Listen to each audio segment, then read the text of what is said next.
Hi everyone, I'm Christina, Chief Creative Officer at Squirrly. And today we're going to take a look at what options do you have for your posts.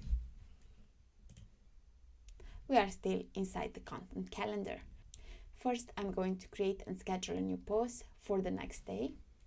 For that, I'm going to click over here on plus post. I'm going to select the social media profile. I'm going to add an image. I'm going to click over here.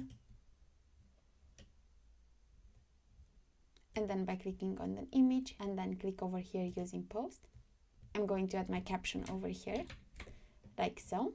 And I'm going to activate the toggle for schedule. And I'm going to schedule it for tomorrow.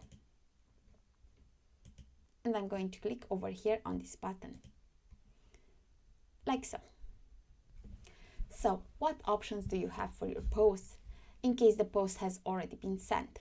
By going with the mouse over the post, you can see the caption over here, you can see the status over here, the hour it has been sent to, and to what social media profiles over here. The status is that this post has been sent. In case the post has not yet been sent, we can see the caption over here.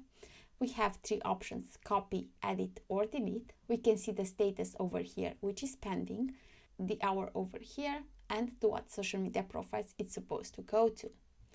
By clicking over here on the copy, it basically creates a duplicate of the post. So now, by going on the post, we can go over here and click on edit in order to either change on what social media profile we want this post to go to. We can change the image if we want to. We can change the caption if we want to. We can change this toggle over here to send it now or still be scheduled. And of course, we can change the date, like so. After you have made your changes over here to the duplicated post, you can simply click over here to update.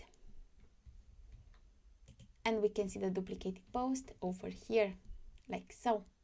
And you also have the option to delete the post. By clicking on the delete button, we get this warning over here. You're about to delete this post, this action cannot be undone. Are you sure? If you're sure, you can simply click over here, yes, delete. If you have pressed the button by mistake, you can simply click over here on cancel, like so, or like so. And now the post has been deleted successfully. Until next time.